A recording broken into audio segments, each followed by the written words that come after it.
Welcome to Mindfulness India Summit podcast series. Mindfulness India Summit is first of its kind and Asia's largest comprehensive summit on mindfulness and emotional intelligence backed by neuroscience. The inaugural 2-day summit was held in November 2018 at Mumbai with more than 200 participants, over 30 speakers, industry leaders, and experts in the field as a dialogue on the importance and benefits of mindfulness and emotional intelligence at workplace. These practices are known to build stronger leadership skills, enhanced performance, and overall emotional well-being for the individual and the organization. The series is led by Mr. Manish Behl, founder Mindfulness India Summit and Beyond Mind. Mr. Manish Behl in conversation with Dr. Christopher Willard. Well-known Hungarian scientist Hans Selye, known to be the father of theory of stress, once said that stress causes measurable physiological effect on the body. Mental tension, frustration, insecurity, aimlessness are among the most damaging stressors. Psychosomatic studies have shown how often they cause migraine headaches, peptic ulcers, heart attacks, hypertension, mental disease, suicide, or just hopelessness. Suicide and depersonalization is becoming a major concern.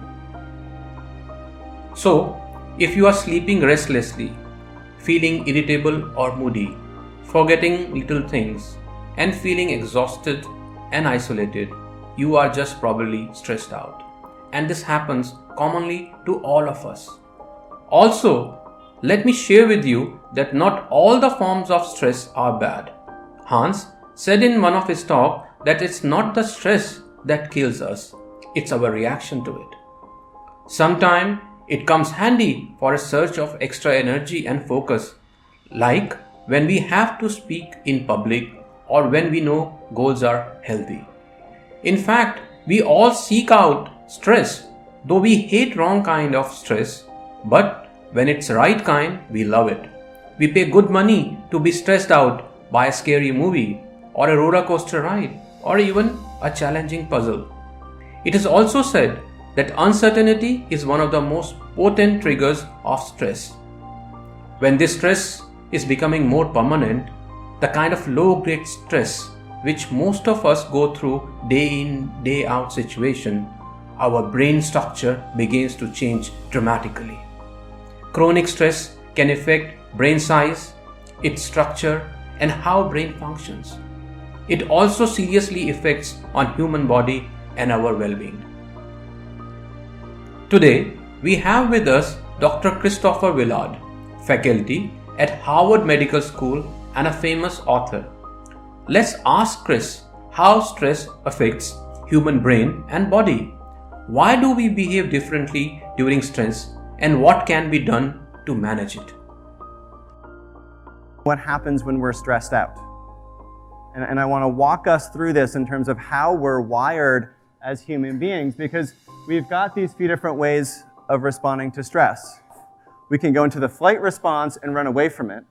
We can go into a freeze response and try to hide from that, or we can just kind of give up and say, forget it, wait for the worst of this attack to be over, something like that. Now again, that's really useful in certain situations, but we're also facing all kinds of other threats in the modern world, and unfortunately we have the same physiological systems. If there's a financial threat, if there's a market disruption, if we need to, if we have a problem with capital flow and we start to need to make layoffs or something like that, we go into fight, we go into flight and avoid, we go into freeze, and we can't think straight, or we just kind of say forget it. And so you probably noticed some different responses in your mind and in your body. Also, Chris, a lot has been spoken about amygdala and amygdala hijack. What exactly happens in this part of the brain? What happens to our decision-making ability, and why prefrontal cortex is so important? How does stress impact employees and organizations? What can be done to bring wellness and harmony at the workplace? So in the brain, what starts to happen when we go into fight or flight, this very ancient part of the brain called the amygdala, blood starts flowing there. That's basically your alarm system. It's your inner cave person who's in there saying fight or flight, freeze or forget it. Now when the amygdala is turned on, the blood is flowing into that ancient part of the brain, and guess where it's not flowing?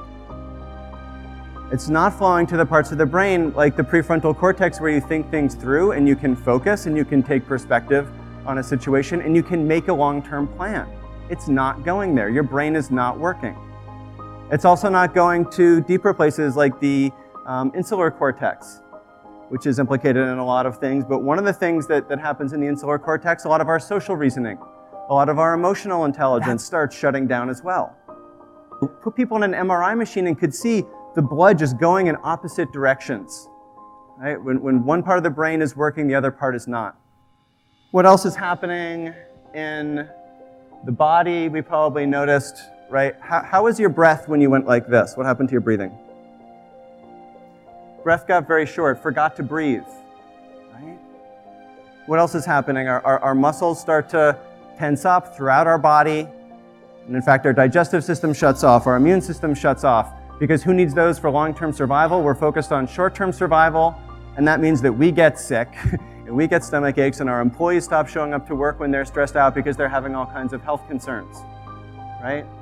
And also what's happening in the brain is that fight response wires into our employees trying to kind of fight things off, and they're not functioning that well. They're fleeing, they're avoiding situations, and that starts to create anxiety problems and other mental health issues, and that forget it response and freeze response. Those are problematic. They start to turn into things like depression. And so again, as someone where mental health is really my interest, right, this is about staving off some of those issues that are going to impact job performance and impact the quality of life for your workers and certainly impact your bottom line in terms of your healthcare costs and your absenteeism costs and things like that.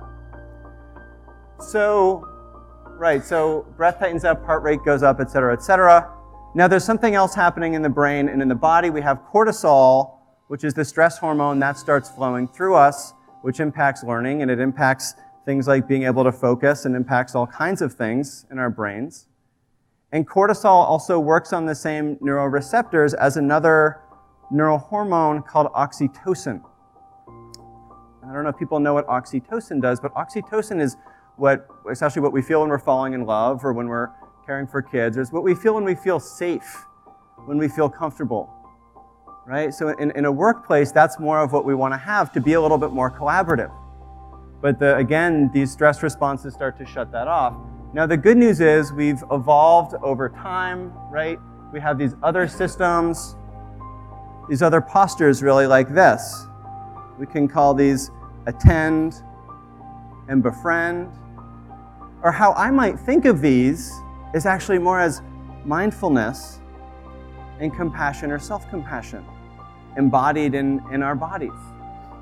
And what happens when we're in more of the attend and befriend response is it shuts off all these other kind of problematic responses that might be happening in the brain, right? So that the amygdala, the alarm system, shuts off. That means the blood flows to the prefrontal cortex where we think things through and we make good plans and we can focus on our work and we can be creative. The blood is flowing there now. It's also flowing to the insular cortex, again, where we have our social reasoning, where we have some of our emotional intelligence in some ways. Our mirror neurons are located in that part of the brain where we have empathy and compassion and understand someone else's emotional experience. That starts working again, which is exactly what we want. And that's what we want if we want to have a collaborative atmosphere in our workplace.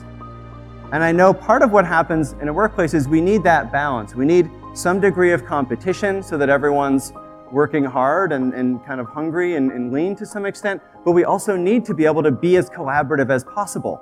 Thank you so much, Dr. Willard, for this insight and knowledge on stress and its physiological effect on human body and brain. So there are some important takeaways from this conversation.